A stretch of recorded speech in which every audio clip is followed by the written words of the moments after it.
Alright, so here is the box for the Oppo Find. Don't look at it this way, you're boxing the Odo. It's pretty nondescript cardboard. There's a lot of awesome specs packed in this guy, but I'll run it through as we unbox it. So we'll go ahead and pull this handy open tab. Kind of reminds me of the Kindle packaging. Very eco-friendly. And we've got that open, I think. The tab has officially been pulled, and we've got the box open. Boom. We've got some stuff from Quister, a screen protector. That was nice. Here is the phone. It looks to be on the big side. Oh, it's a box. I was gonna say this is a giant phone. Well, that makes much more sense. We were commenting on how big the box was. This looks like a little more modern and fancy, and certainly it is very fancy. So here is the Oppo Find 5, and it's a metal box, which you don't see very often at all. 32GB configuration. We got some stuff about the Oppo Find. Let's go ahead and, I think this slides out or opens. It's magnetic. Well, this is one of the fancier boxes I've ever opened. I'll definitely give them credit for that. Look at that. Boom. All magnety and nice. Takes a lot to impress me with boxes nowadays, but folks at Oppo definitely did. So here is the 5-inch phone with a full 1080p resolution. So that is 1920 by 1080 with a 441 ppi. Man, on first blush, this phone feels awesome in the hand. Very curious how it's going to perform. Pull that off. Boom. Nice and glossy and looking all fancy and whatnot.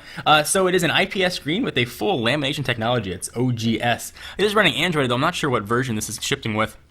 That's been updated, I believe, a few times since, so we'll turn it on and check that out. In fact, let's go ahead and turn it on now and see if it's got enough juice. Power button's on the left-hand side. Not used to that at all. So it's got 2 gigs of RAM, being powered by the Qualcomm 8064. That's a quad-core 1.5 gigahertz chip, so this sucker's got plenty of power. 2 gigs of RAM, either in 16 or 32 gig configuration. It looks like the folks at Oppo sent us the big daddy, 32 gigs. No external storage, though, in here, and also it doesn't appear to be any sort of removable battery. So you are stuck with what they give you. Camera, it has one. It's a 13 megapixel sensor that, of course, can shoot 1080p video. There's a front megapixel camera, or front camera as well. Bluetooth 4.0. The battery in here is a 2,150 milliamp hour affair. It's got DLNA and NFC.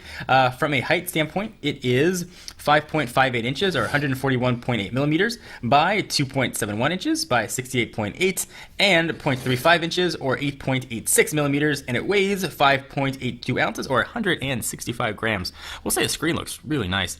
Alright, so let me show you what lurks inside of this awesome box. I will force myself to push that phone off to the side for just a minute. We will pull up this little Oppo tab, or this time it says Odo. There you go, Oppo tab. And inside we've got a little book. If it says fingertips, I'm just going to say that's a little too coincidental. So there's a SIM removal tool, and a little Oppo book, and looks like some NFC tag. That's kind of nice.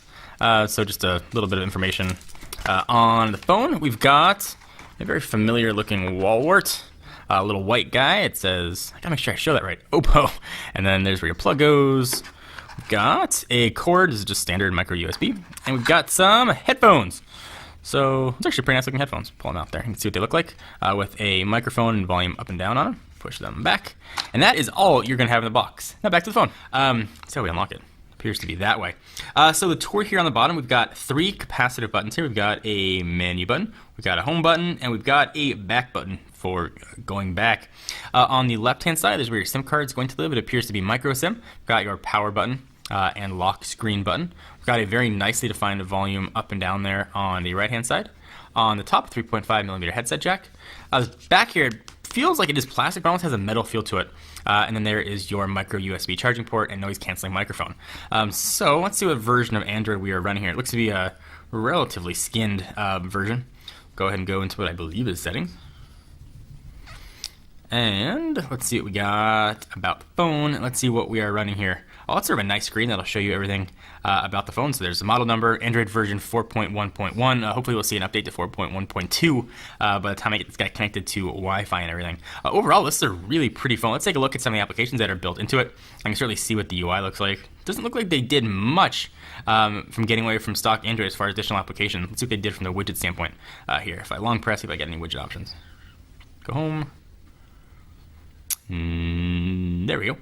So we got all kinds of Oppo-esque widgets right there. So clock, music, contacts, photos and other kind of goodness. So something interesting about this is sort of a similar spec phone to the Droid DNA, but as opposed to using Beats audio, this used something kind of similar. Actually was found in Rolls-Royce cars. It's called Dirac HD, so very curious to see how the audio sounds coming out of this guy.